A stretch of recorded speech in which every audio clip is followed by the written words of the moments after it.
Alright folks, I have kind of a different video today on making coffee in the kitchen. And the reason I'm doing this video is a couple of people asked me about my coffee connoisseurship and other things, but more specifically, someone asked me recently, how do you get so interested in making your videos and doing your stereo stuff and listening to music? And, you know, one of those ways, I drink lots of coffee all the time, always have. Drink it for work, drink it at home, recreational use, whatever. Always drinking coffee, guys. Couple of key points here. Coffee is a really good antioxidant for the body. It's got a lot of good properties to it, although the more cream and milk you add to it, take away from the benefits necessarily. But, you know, I'm going to teach you here. I'm just going to show you in this pointless video, it's kind of a dumb video, guys, but I'm just going to teach you here how to make the perfect Puppy's World cup of coffee. And I'm not even kidding you. My dog Sergeant, he will partake in a cup of coffee with me every morning as well.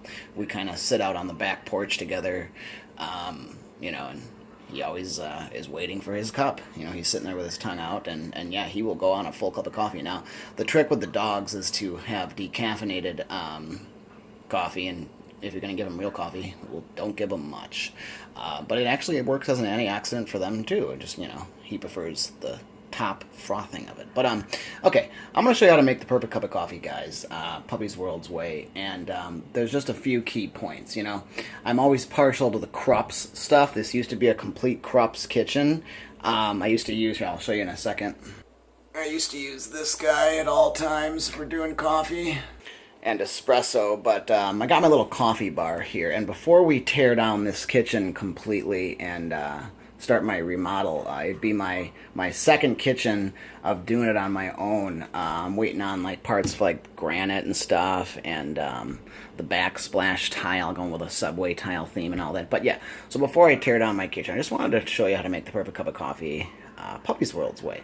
And, you know, I know you know how to make coffee before. I'm not calling you an idiot. I'm just showing you how to do it my method here. But one of the things we're going to start with, guys, is we're going to start with completely clean stuff. That, you know, you always ensure that your stuff is clean. And you don't necessarily have to use dish soap to clean it. You know, I sometimes use Purple Power Degreaser. I got a bottle right here, actually, recently. So I sometimes use Purple Power Degreaser, you know, diluted with water to clean the stuff. But make sure your stuff is clean. And then we're going to start. All coffee starts with the grind, folks. You should know that. And there's several options for grinding. I always recommend burr. I honestly recommend specifically a hand burr grinder. They work out perfect. So if you're not familiar with a hand burr grinder with ceramic burrs, get familiar. Your coffee will change. And then your bean, you know, so that makes a big difference. Light, medium, or dark blend. Darker blend obviously has less caffeine. Lighter blends have more caffeine. So, but one of the things we're going to do is we're going to start with our grind. And for this video, I'm just going to start with my Krups Professional Burr Grinder here. It's got a little adjustment right there. I've done an actual full review on this guy because I've tested a lot of coffee grinders from Krups and whatnot. I can even show you here. Used to use this guy when I was younger all the time, but there's no adjustment on anything like him, so you're out of luck there. Yeah, so before I tear down the kitchen, I'm just going to show you how to do this. I do it all the time, every day. I drink about 5 cups of coffee per day. I usually put it in my thermos here and take it with me. Don't add cream to a thermos ever, though. Just have pure coffee. Have your cream somewhere else, and sugar. Don't put any sugar in it. There is a method I do to keeping the thermos tasting good time after time, and it's always rinse it out with pure hot running water. Don't add dish soap to the inside of this guy, or it'll calcium and lime buildups will build up. And then keeping your coffee maker clean, obviously you know what to do. If you don't have an automatic clean option like this one does, you're going to just run vinegar through it. So before I clean this stuff all up, I just wanted to show you what to do here. Make the perfect Puppy's World cup of coffee. So, storing beans, always store your beans in an airtight container as such. This one's got a little air button on it that you push, it vacuum kind of seals the stuff. This one's a snap lid. I'm going to go with, right now though, a Fair Trade Organic real quick. This one's also super nice because it keeps them airtight. I could go with a Starbucks Anniversary blend here, but no. For this video, we are going to go with something as the, and I can show you here how this thing closes in a second. I'm just gonna gotta align the top properly. So these things are amazing. They sell them with all different types of, decals on it, but you just kind of push the button and it vacuum seals the air out like that, which is kind of cool. It's not a complete vacuum seal, but, there's many different ways to keep your coffee airtight, folks. Obviously, you can tell I'm partial to the fair trade organic from Just Cooperative, but you got several different ways of doing it. Keep your coffee airtight. Always go with beans and do a fresh burr grind, like I had said. I'm going to be using the Krups Professional Burr Grinder right here, guys, but I'm going to show you what to do here. And since I'm going to make about a half a pot of coffee, we need half water in there. So we're going to set our dial at 6 here. That's going to grind us the perfect amount of coffee for 6 cups. So I'm just going to go ahead and pour this on in here, these beans, and I'm going to show you these beans really quick. They're amazing looking. And the entire reason I drink the coffee, guys, like I said, because people ask me, what do I do to stay so, I'll just pull out a couple of them here to show you. These beans are perfect. I'm just using this mat here right now quick because we're going to try and reuse this Formica countertop in a different area of the house. But a little grease or oil on the beans means that they're usually a darker, fresher blend. So we want to use something like that. But one of the reasons I drink the coffee is you got to get interested in the stuff. So know how much beans you're putting in, guys. The Ninja coffee makers, I'm using this now because it's my daily use one that the female uses with me. It comes with a little measuring cup to actually scoop out your ground coffee so you can measure and know how much to use. But there's a trick to it, and I'm going to show you how to do that here. So yeah, so we put our beans in, we're going to close that up, but one of the reasons I drink the coffee is, to get interested in the stereo stuff and making the videos, to release some of the dopamine, release some of the norepinephrine, release some of the serotonin, and, it's kind of like potentiating the brain or inhibiting certain enzymes and stuff. I know when I was younger and I had surgery on my back or had, shrapnel in certain spots, I used to take pain medication, opioids specifically, and when I was still in pain after taking the medication, I would try to potentiate them, honestly, a healthy way, natural way too. And one of the ways I would do that is, drinking grapefruit juice. Grapefruit juice, that's kind of what we're doing here. We're potentiating our brain. We're going to add grapefruit juice to the mix by inhibiting the CYP3A4 and CYP2D6 enzymes in the liver. Believe it or not, yeah, you actually have enzymes in the liver. CYP3A4, CYP2D6 are just two ones that work with the pharmacology of opioids specifically, but in this case, we're inhibiting enzymes as well and releasing that dopamine, norepinephrine, a little bit of serotonin, and we're getting interested in stuff. So I'm just going to press my button here. It's going to tell me that I've got 6 cups to grind. I've already ground some coffee, but the key is here your grind, as I said before. So we're going to start out with a completely coarse grind. We're on 9 selection. So we'll start grinding it, and then I'm going to roll back to fine as we go along, just like that. Just going to roll it back to fine, so it's going to produce powder.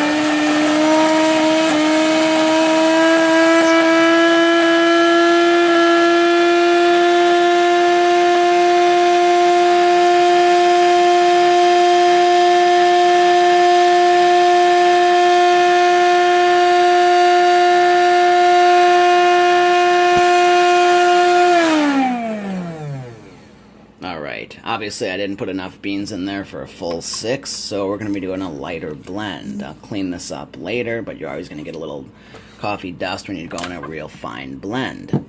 Now, if you want to look here, what this coffee grinder does, this Krups Professional Burr Grinder, and damn am I messy, but oh well. It creates a perfect powder of coffee. That is pure powder. You can see kind of the difference between other grinds and stuff. Yeah, this is a good blend of coffee too.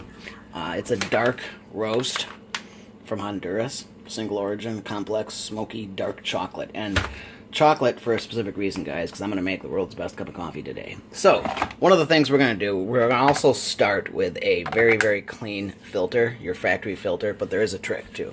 Once you've ground this stuff into fine powder, you're going to start with a brand new filter. So you're going to double filter it technically. If you don't double filter it, guys, one of the consequences is that you get, well, you know, kind of a chocolatey, dark, muddy mix at the bottom of the pot. So, got your clean stuff, you've, you know, taken your purple power degreaser to it all. We're going to add our coffee to here. We've got a little bit more than we need for what, you know, the amount I want to make. So I'm just going to add about that much to it, and that's going to give us a half pot. Very rich. So we're going to close it on up. I am going to hit the rich brew once I have my water in. Now, there's also a trick to that. You guys should know this as well. I'm sure you do. We're going to be using the freshest water we can with a fresh filter replaced in this Brito bottle here. So, we're going to just remove our basin real quick. And I'm going to add fresh Brito water. Cold is better. I would not add hot water to anything like this. So you're going to do fresh distilled or filtered water, I recommend highly. So once we do that, we're going to put our basin back on. I'm going to put this guy away. So once we've got our water level to half exactly, kind of, we're on a half pot here. We're going to go rich brew, and we're going to go to work. You know, so as I was saying before, guys, there are a few tricks. Use the freshest whole milk or cream if you can. I always suggest to froth it. Now, there has been some stuff said about frothing versus just adding cream in. I can't drink the coffee, guys, that you just add cream in, like a diner style does it. I mean, I can, I just prefer it this way. This is more or less like a barista. But there's also a little trick I've got for you guys. And like I said, the reason I put this mat down is as such. However, I'm going to use some Cold Stone Creamery Peanut Butter Cup Perfection. It's technically hot cocoa mix, and we're not going to use anywhere near as much as the recommended amount. However, I'm going to show you what to do here. We are going to take a small amount, probably about this much, right? We are going to add it in the cup that we're using. I already had some coffee in this guy today, so we're going to add it in this cup. I don't need any other cups now. And we're going to let that sit there while this guy brews up. One of the other things we're going to use, and this depends on your taste, and I got a ton of these guys. I usually like the Ghirardelli brand, but we're going to go with some classic caramel flavoring syrup. And we're going to be very careful on how much we use. That's why I keep this little cap on here to kind of, you know, concentrate or make so it's very small amount. Once we do that, I am just going to mix this guy up. And we've just got a small blend of that so far, right? So we've just got a small blend of what did we use? We used the Cold Stone Creamery hot cocoa, a little bit of caramel flavoring syrup. Once we do that, we are going to get our cream. So, we're going to put our cream in our Epica milk frother here. By the way, this is a perfect milk frother. I've used it for about maybe, just under a year now, folks. Just under a year, and it has worked out perfectly, believe me, with daily use. So we're going to put him up to the proper level here. We got our little frother whisk in there after it's been cleaned and everything. We're going to put him up to the minimum amount right there. We don't need a lot because he does froth a ton. You'll be surprised how much comes out of here. So, while he's brewing up, we are just going to wait for him, put our Cold Stone stuff away, and then I'll show you the trick, guys. I'm just going to froth my cream on up here. It does heat it as it froths it up. I have done a review on the Krupp's Professional Burr Grinder and the Epica Milk Frother. Believe it or not, folks, this coffee maker slash espresso machine right here is about 450 bucks. It's one of the better one I like using for espresso, but I don't like using it for coffee much anymore.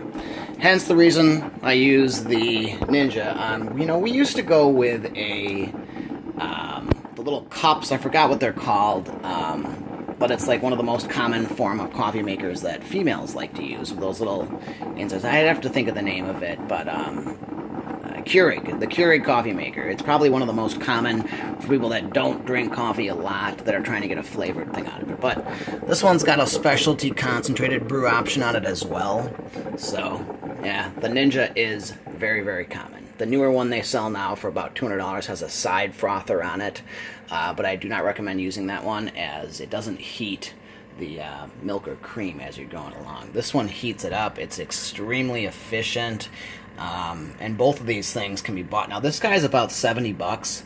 $60-$70 on Amazon. However, you should know that Prime Day is coming up on July 11th. It starts at about 10 o'clock, I think, on July 10th at night, 10 p.m., and then goes till like 2 o'clock p.m. on July 12th. So, okay, once we've got our coffee, we're just going to turn the drip stop off right here.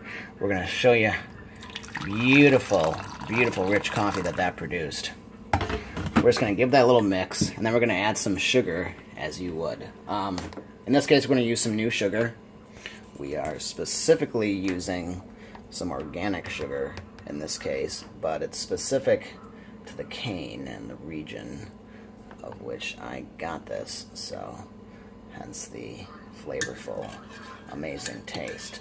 Now, there was a point, like I said, to using that paper filter in there along with the provided filter with the Ninja machine.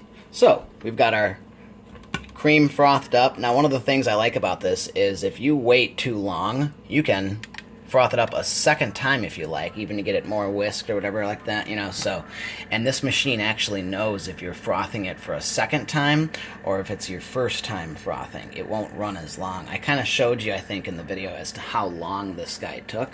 The second froth is going to heat it up a little bit, so you can just turn it off manually. We don't want it too hot, but we're going to end up with a perfectly frothed whole milk or cream. In this case, I'm using half and half. I'm going to pour it on in. I'm going to make sure I've got a perfect consistent blend, and I'm just going to max it off. Now, if you'd like to make any type of design, obviously you've got to know what you're doing, and you kind of go from, and you got to make a certain leaf design is the most common. In this case, using my left hand because I'm holding the camera or phone, so I am not going to bother doing any type of design. We're going to put our guy right back on the little stand there. We're not going to cap him up with cream in it, and yeah, we're going to go to town, folks. This is how I make Puppy's World's Best Cup of Coffee. The only thing you would use after this, and I don't have any right now because I ran out of it, is a little bit of Ghirardelli caramel sauce. Not syrup, but sauce. And you just kind of on top there, you know, drip it on top, and you've got a perfect cup of Puppy's World's coffee. Thanks for watching, guys. What I'm going to do with the remaining coffee here is just pour it on into my thermos, and yeah, it's steel. I've dropped this thing a million times on concrete, so can't go wrong. I also recommend the brand Arctic mugs, or as well as, let's see, got the matching Contigo as well. So yeah, that's how you make Puppy's World coffee. That's how you get the dopamine flowing, guys, the norepinephrine, your serotonin flowing, all different types of stuff. Believe me when I say it, it actually affects the area of the brain that dopamine is produced, specifically the substantia nigra. It's the area of the brain that dopamine is produced, and this type of stuff is the perfect way to get that naturally flowing. And then you're going to love hooking up your stereo components or doing your Dolby Atmos and DTS-X type stuff. So, now that I've showed you how to make the perfect cup of Puppy's World's coffee, let's enjoy. Thanks for watching, and please subscribe, guys.